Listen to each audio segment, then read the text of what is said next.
Hello दोस्तों, नमस्कार। मैं विरल तिवारी लेकर हाजिर हूं आपके सामने एक नया वीडियो। आज हम बात करेंगे एक बहुत महत्वपूर्ण विषय के बारे में, और वो विषय है भारतीय लोकतंत्र का सो कॉल्ड चौथा स्तंभ। आप हमारे पीछे वीडियोस की लिस्ट देख रहे होंगे। आज हम इन्हीं सब के बारे में बात करने वाले हैं। ये अपने आप को लोकतंत्र का चौथा स्तंभ कहते हैं, और जहां तक मेरी समझ है, स्तंभ का मतलब होता है जो लोकतांत्रिक, जो हमारे यहाँ पर विशेषताएं हैं उनको दृढ़ता प्रदान करना, उनको मजबूती प्रदान करने का काम करते हैं। स्तंभ यही काम करते हैं कि मजबूती प्रदान करते हैं, ढांचे को, अवसंरचना को मजबूती प्रदान करते हैं।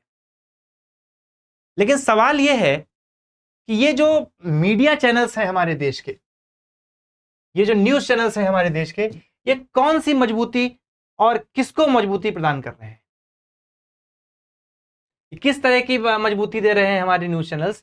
ठीक है, जहां पर एक भी काम की बात नहीं हो रही, एक भी काम की बात नहीं हो रही। ये फालतू की बातों में आपको उलझा कर रखते हैं, एंटरटेनमेंट परोस रहे हैं, मसाला परोस रहे हैं। जहां तक हम लोग जानते थे जर्नलिज्म का मतलब होता था, न्यूज का मतलब होता था, मतलब जब छोटे थे तो घर वाले कहते थे कि टीवी सीरियल्स मत देखो, न्यूज चैनल्स देखो। टीवी सीरियल्स देखोगे दिमाग खराब हो जाएगा, फालतू की चीजें सीखोगे, न्यूज चैनल सीखोगे तो ज्ञानवर्धन होगा। इसको देख के कौन सा ज्ञानवर्धन हो जाएगा? कि सीमा हैदर को भारत से निकाला नहीं निकाला, मुझे क्या लेना देना भाई। और ये न्यूज है। हमारे देश के सीमाओं पर तनाव की स्थिति है, दो सेनाएं आमने सामने खड़ी हैं, और हम ये बकवास कर रहे हैं यहाँ पे न्यूज चैनल्स में, भारतीय मीडिया के नेशनल न्यूज चैनल्स पे। ऊपर से और भी फालतू की बातें। आज मिलिट्री ने ये किया, आज मिलिट्री ने, आपको बताया मिलिट्री ने। और मैं तो ये कह रहा हूं कि मिलिट्री को अपना काम करने दो भाई साहब। जब काम पूरा हो जाएगा तो आप तक वैसे भी वो प्रेस कॉन्फ्रेंस करेगी, प्रेस रिलीज करेगी, आपको जानकारी दी जाएगी। आप क्यों अपने आप डंका पीट रहे हो? मेरे पास ये बंदूक है, मेरे पास ये हथियार है, मेरे पास वो हथियार है। ये बताने की क्या आवश्यकता है भाई? हम लोग तो जब छोटे थे तो यही जानते थे कि अस्त्रों को बनाया जाता था, मजबूत किया जाता है, लेकिन उनकी विशेषताओं को दुनिया भर को नहीं बताया जाता, छुपा के रखा जाता है।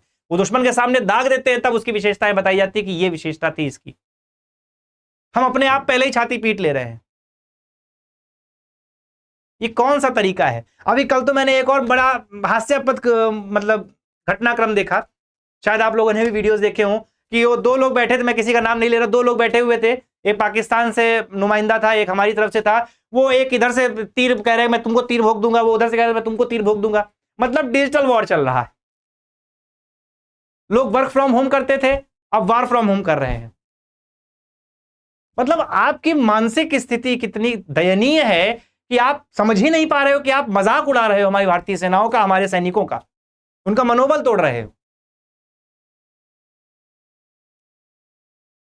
जो कल को पॉलिटिकल एक्सपर्ट बन जाते हैं वही आके डिफेंस एक्सपर्ट बन जाते हैं, जो डिफेंस एक्सपर्ट्स होते हैं वही जाके इकोनॉमिक्स एक्सपर्ट बन जाते हैं। एक ही आदमी से सारे काम करा रहे हैं। उसके अलावा भारतीय सेना आज यहां गई, भारतीय सेना आज वहां गई। अरे क्यों बता रहे हो भाई? कम से कम उनको शांति से कार्य कर लेने दो, उसके बाद वो खुद ही बता देंगी अपनी जगह कि हमने काम कर दिया है। आपको बताने की भी आवश्यकता नहीं पड़ेगी।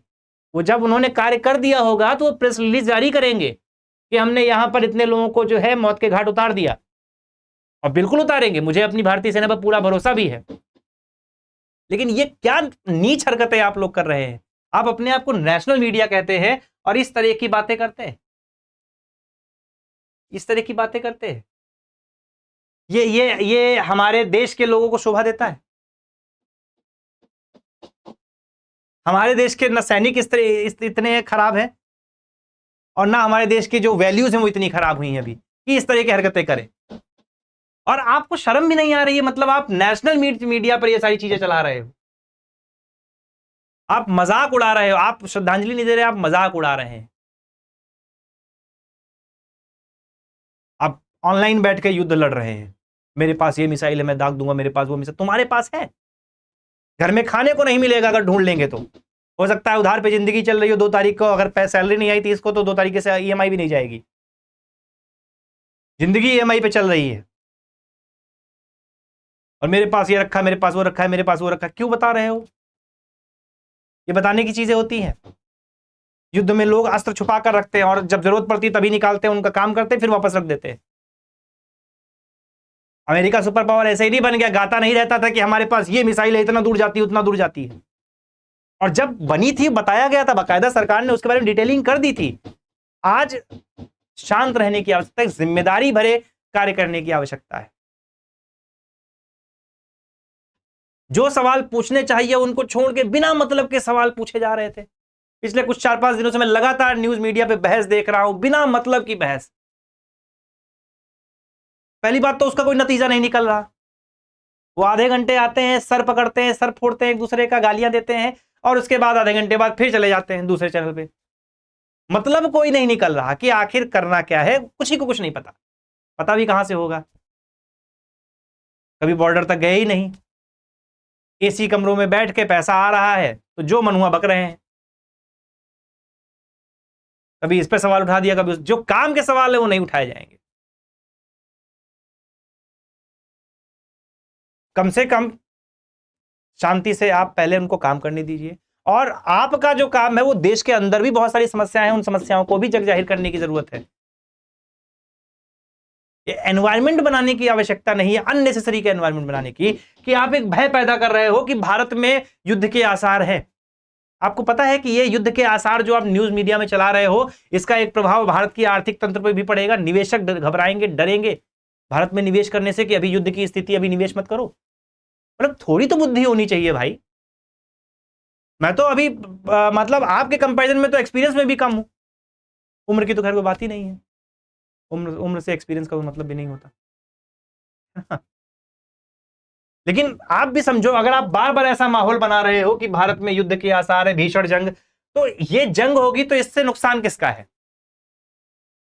सिर्फ पाकिस्तान को नुकसान नहीं होगा, ये जान लीजिएगा।